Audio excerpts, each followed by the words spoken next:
Peace. I am a guy from a place, Charm City, Bitbakista, man. Marquise, the name my mama gave me. Rolling through these streets of my city, on my way to a place to help somebody.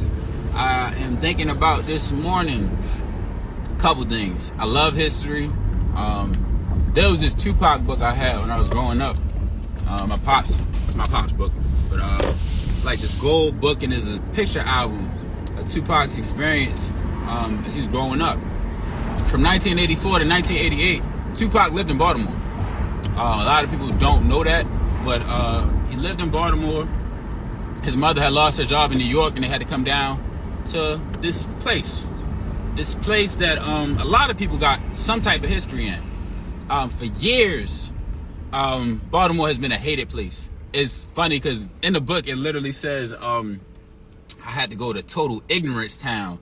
Baltimore had the highest rate of murders, the highest rate of teen suicide, the highest rate of teen pregnancy. And he's just talking about this place. And I'm like, damn, like, and I'm reading this as like a 12-year-old. I'm reading this book where Pac is talking like that about the city that I'm living in.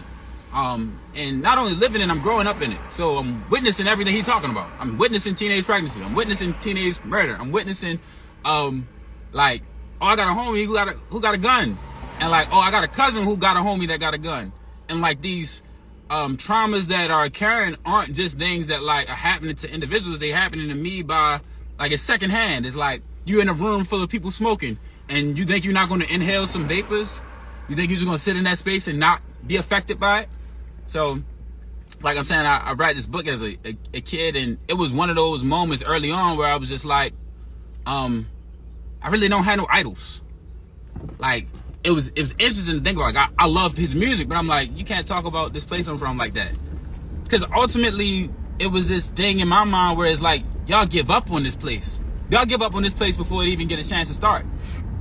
And I won't deny it. Like, it definitely got some moments that make you want to quit. But this space, more than anything, has taught me resilience. The trees always grow back.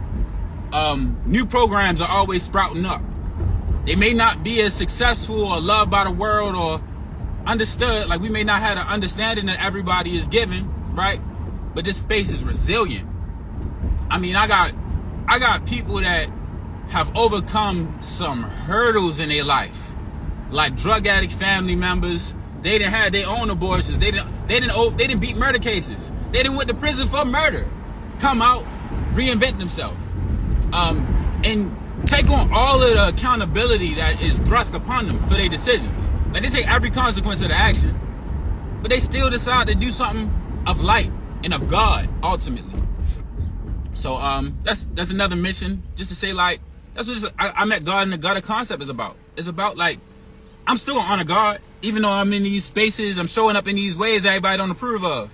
I done walked in rooms where everybody's expected to have on a suit with a t-shirt on, or they expected to dress business formal, and I got a t-shirt and my hat on, and I really don't care, because I'm tired of the showiness. There's a lot of people that show it but don't prove it, and we witnessing that. I don't gotta be specific, but it's not a lot of people standing on nothing. You can't even stand on your word. Like, what can you stand on? And above all, ain't nobody taking that from my city.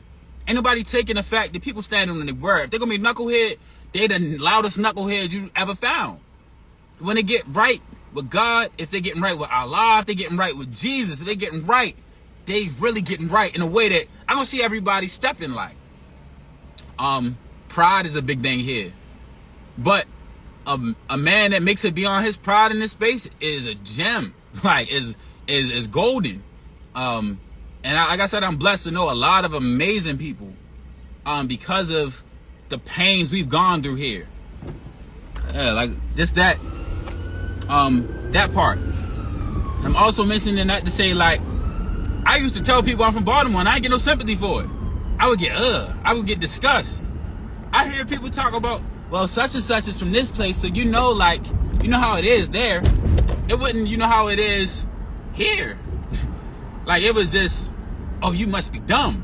You must be less than because of where you're from. It wasn't like a real empathy for us or our situation. It wasn't a lot of understanding. Even now, I'm racing the ambulance. He ain't finna pass me. I ain't racing here a couple blocks back. You know, I'm gonna get over so he can get busy. You know, but I'm actually going the way he's going. So I'm going to just use the ambulance, you know. Respectfully. Is that a crime? It might be. But I'm actually pulling over. I'm going to let him go. He wasn't that close to me, folks. He's about 10 seconds behind. You know. In Baltimore, you see an ambulance, you get behind it, you follow it through the lights. I'm playing. I don't do that. I don't do those things. But I've seen people do those things.